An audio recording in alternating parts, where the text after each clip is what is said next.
ఆదర్ల రవి.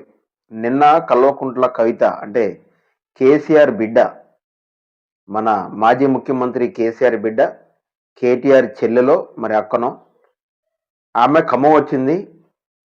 ఖమ్మం ఎందుకు వచ్చింది, ఏం పని మీద వచ్చిందో ఆ పని చేసుకొని పోవాలి కానీ ఖమ్మంలో ప్రయాణించే ప్రతి ఒక్కళ్ళకి ఎంత ఆటంకకంగా మారింది అని అంటే అందులో 3:30 గంటలు ఇబ్బంది పడిన వాళ్ళలో నేనొకడిని.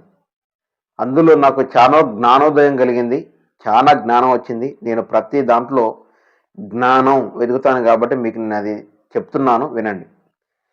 ఈ రాజకీయ నాయకులు వీళ్ళ స్వలాభం కోసం ఏదో ఒక వర్గం వైపు మొగ్గు చూపిస్తూ ప్రజలను ఎప్పటికీ హింసిస్తూనే ఉంటారు. ఎలా హింసించిందో ఆ కల్వకుంట్ల కవిత అనే ఆమె మీకు చెప్తున్నాను, జాగ్రత్తగా వినండి. నేను నిన్న ఖమ్మంలో ప్రయాణిస్తున్నప్పుడు నేను అర్జెంటుగా ఒక ప్లేస్కు వెళ్ళాలి, చాలా అర్జెంటు. కరెక్ట్గా 1:30కి నేను అక్కడికి హాజరు కావాలి ఒక ప్లేస్కి. ఖమ్మంలో ప్రయాణిస్తున్నప్పుడు జెడ్పీ సెంటర్ అనే సెంటర్లో కల్వకుంట్ల కవిత దీక్ష చేస్తూ ఉందంట. ఏంటంటే ఖమ్మం చుట్టుపక్కల ప్రాంతంలో ఏదో ఒక ఊర్లో కాంగ్రెస్ ప్రభుత్వం వారు ఇండ్లని కూలగొడతా ఉన్నారని ఆమె అక్కడికి రావడం, అక్కడికి వెళ్ళి పరామర్శించాలి, ఏం జరిగిందో తెలుసుకోవాలి, దాన్ని కలెక్టర్ల దగ్గరికి, ముఖ్యమంత్రి దగ్గరికి, పోలీసుల దగ్గరికి ఆ విషయాన్ని తీసుకెళ్ళాలి, మాట్లాడాలి. కానీ కల్వకుంట్ల కవిత నిన్న చేసిన ప్రథమ తప్పు ఏంటంటే అతి ఘోరమైన తప్పు. నిన్న జెడ్పీ సెంటర్లో ఒక్క వాహనం కూడా ముందుకి కానీ వెనక్కి కానీ పోనీయకుండా కూర్చొని 3:30 గంటల పాటు ఆమె అక్కడ దీక్ష చేపట్టినట్టు మొండికేసుకొని కూర్చుంటే ఎంతమంది అవస్థలు పడ్డారో, ఎంత నష్టం జరిగిందో నేను చెప్తాను. పోలీసులకి, తెలంగాణ ప్రభుత్వానికి, అలాగే తెలుగు వస్తే ఇతర ప్రభుత్వాలలో కూడా ఎవరైనా ఈ వీడియో చూస్తే మీరు గమనించండి.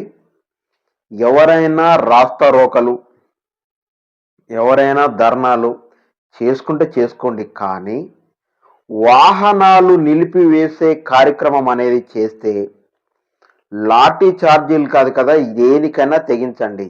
పోలీసులకి నేను ఇచ్చే సలహా, భారతదేశంలో ప్రతి రాష్ట్రంలో ఉన్నటువంటి ప్రతి రాష్ట్రంలో ముఖ్యమంత్రులకి, పోలీసు వాళ్ళకి నేను ఇచ్చే సలహా, వాళ్ళు వచ్చి కూర్చున్న తర్వాత లేండి అని బతిలాడితే వాళ్ళు లేవరు. వాళ్ళు కాక వాళ్ళతో పాటు ఇంకో 100 మంది 1000 మంది వచ్చి ఆడ కూర్చుంటారు. అది పెద్ద రాద్ధాంతం అయిపోతూ ఉంది. వాళ్ళు ఎప్పుడైతే వచ్చి ఆడ కూర్చుంటారో అప్పుడు ఒక్కొక్కడిని ఏరుకుంటూ తీసుకుపోయి పోలీస్ స్టేషన్లో వేస్తేనే వాళ్ళు మాటింటారు తప్ప లేకపోతే వినరు. ఏంటి, నేను తెలంగాణ కోసం ఉద్యమ కార్యక్రమాలలో పాల్గొన్నాను. నేను అనేక ఉద్యమ కార్యక్రమాలలో పాల్గొన్నాను. నాకు ఉద్యమాలంటే ఎలా తెలుసు, నాకు రాస్తారోకలు అంటే నాకు తెలుసు. ఉద్యమాలలో అతి భయంకరంగా నేను కూడా పాల్గొన్న మొదటి వ్యక్తిని. నేను నోట్లో చుక్క నీళ్లు పోయకుండా 3-4 రోజులు చావుకి సెంటీమీటర్ దగ్గరలో ఉన్నప్పుడు నన్ను పోలీసు వాళ్ళు అరెస్ట్ చేసి హాస్పిటల్లోకి తీసుకుపోయి ట్రీట్మెంట్ చేసిన సందర్భాలు, నేను తెలంగాణ అప్పుడు మేము ఉద్యమాలు చేస్తున్నప్పుడు, ఆమరణ నిరాహార దీక్ష మేము చేస్తున్నప్పుడు, దీక్షలలో పాల్గొంటున్నప్పుడు మేము ఎన్నో చేసాం.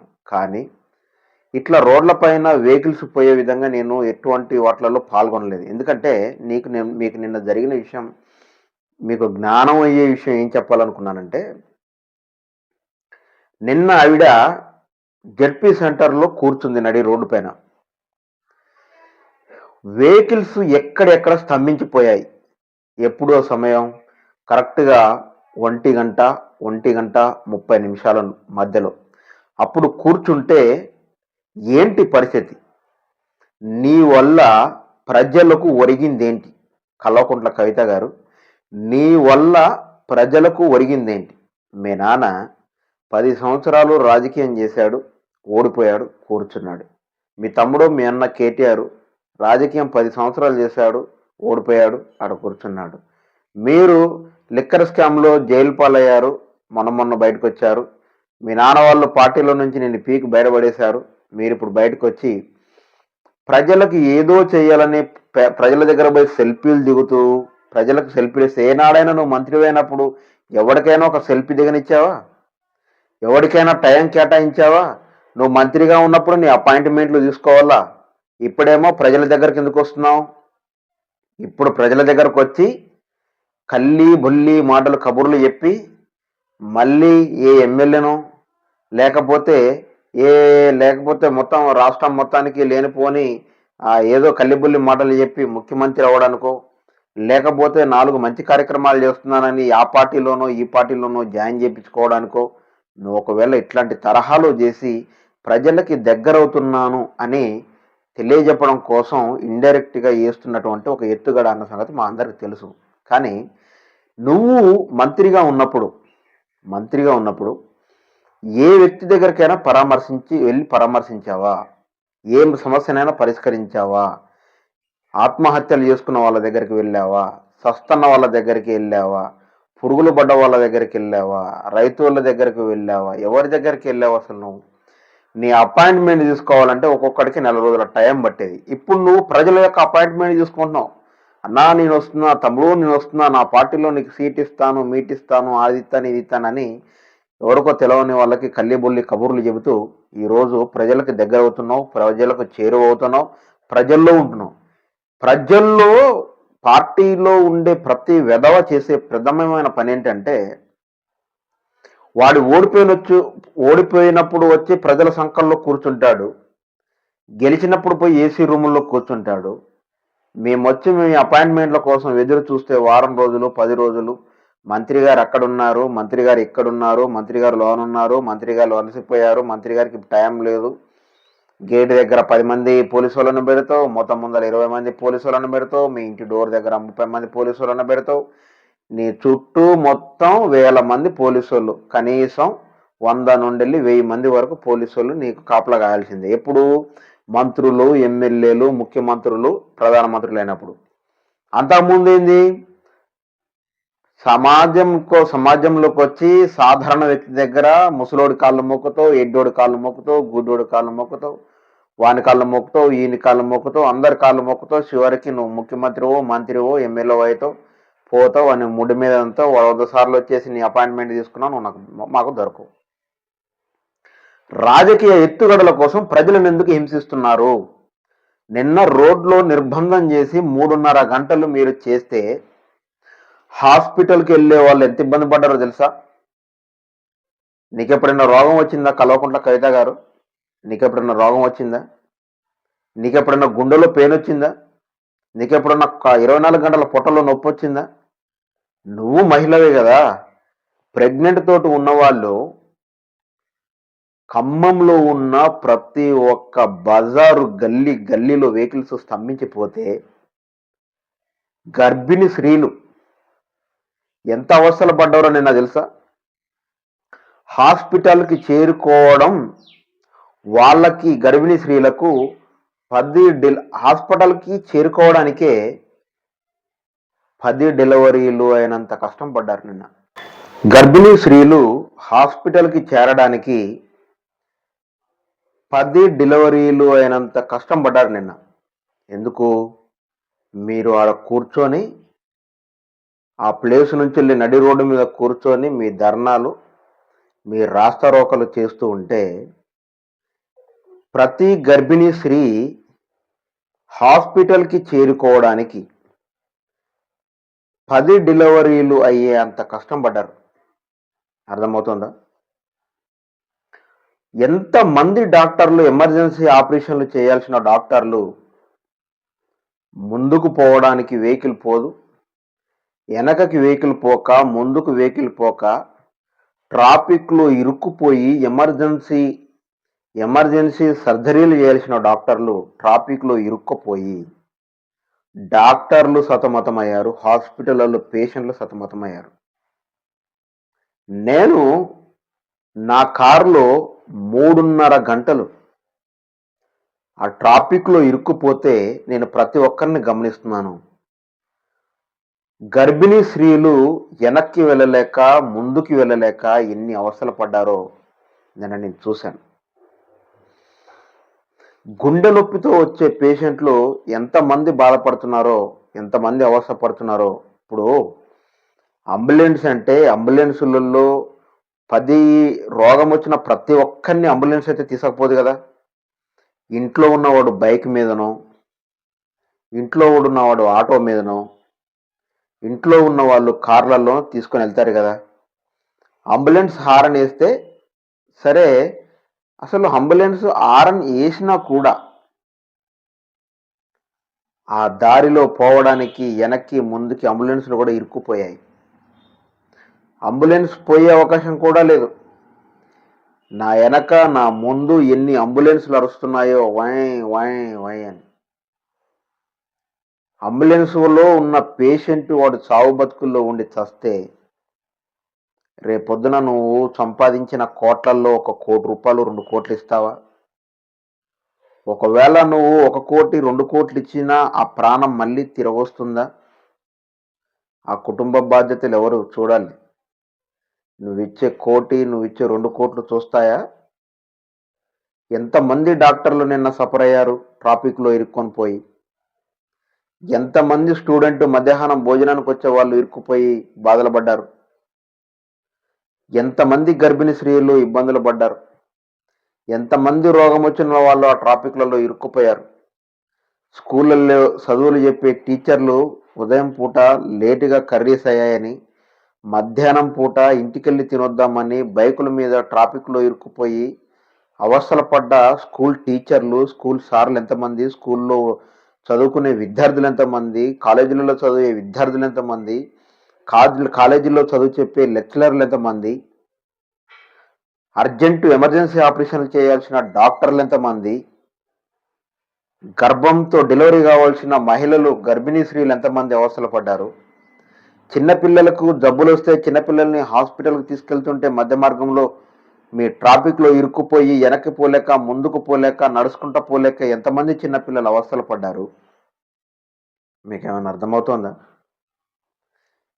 ఎమర్జెన్సీ అంటే మీకు తెలుసా అసలు? హ్మ్.